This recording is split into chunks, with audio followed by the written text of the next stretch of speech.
بسم اللہ الرحمن الرحیم۔ السلام علیکم ناظرین۔ فرانس میں کمشنر مورس سارا تعینات تھا۔ کمشنر نے ایک ضیافت میں دمشق کے معززین، شیوخ اور علماء کو مدعو کیا ہوا تھا۔ اس ضیافت میں ایک سفید دستار بند دودھ کی طرح سفید داڑھی والے بزرگ بھی آئے ہوئے تھے۔ اتفاق سے ان کی نشست کمشنر کے بالکل سامنے تھی۔ کمشنر نے دیکھا کہ یہ بزرگ مزے سے ہاتھوں کے ساتھ کھانا کھا رہا ہے، جبکہ چوری کانٹے اس کی میز پر موجود ہے۔ ایسا منظر دیکھ کر کمشنر کا کراہت اور غصے میں برا حال ہو رہا تھا۔ نظر انداز کرنے کی بہت کوشش کی، مگر آپ نے آپ پر قابو نہ پا سکا۔ اپنے ترجمان کو بلا کر کہا کہ اس شیخ صاحب سے پوچھے کہ آخر وہ ہماری طرح کیوں نہیں کہتا۔ شیخ صاحب نے ترجمان کو دیکھا اور نہایت ہی سنجیدگی سے جواب دیا، تو تمہارا خیال ہے کہ میں اپنی ناک سے کر رہا ہوں؟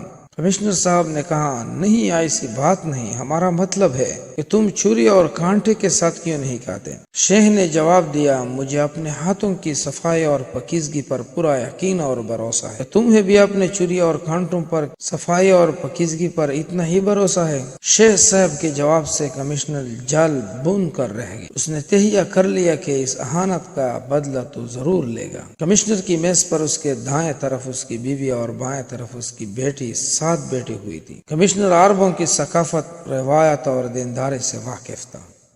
مزید برآں اس نے اس ضیافت میں شہر کے معززین اور علماء کو مدعو کر رکھا تھا، مگر اس سب روایات کو توڑتے ہوئے اس نے اپنے لیے شراب منگوائی اور شیخ صاحب کو جلانے کی خاطر نہایت ہی تمترک سے اپنے لیے، اپنی بیوی اور بیٹی کے لیے گلاسوں میں انڈیل لی۔ اپنے گلاس سے چسکیاں لیتے ہوئے شیخ صاحب سے مخاطب ہو کر کہا، سنو شیخ صاحب، تمہیں انگور اچھے لگتے ہیں اور تم کھاتے بھی ہو، ایسا ہے نا؟ شیخ صاحب نے مختصراً کہا، ہاں۔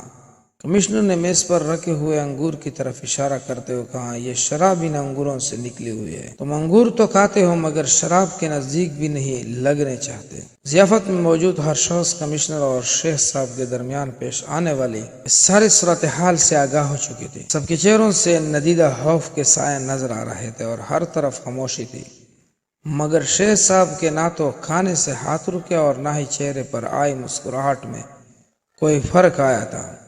کمشنر صاحب کو مخاطب کرتے ہوئے شیخ صاحب نے کہا، یہ تیری بیوی ہے اور یہ تیری بیٹی ہے۔ تیری بیٹی تیری بیوی سے آئی ہوئی ہے، تو پھر کیوں تیری بیوی تو تیرے پر حلال ہے اور تیری بیٹی تجھ پر حرام ہے؟ مصنف لکھتا ہے کہ اس کے بعد کمشنر نے فوراً ہی اپنا میز سے شراب اٹھانے کا حکم دے دیا۔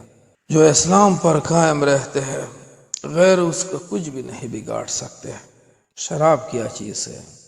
سب دوستوں سے گزارش ہے کہ جو بھی اس جرم میں مبتلا ہے اس کو چھوڑنے کی ضرورت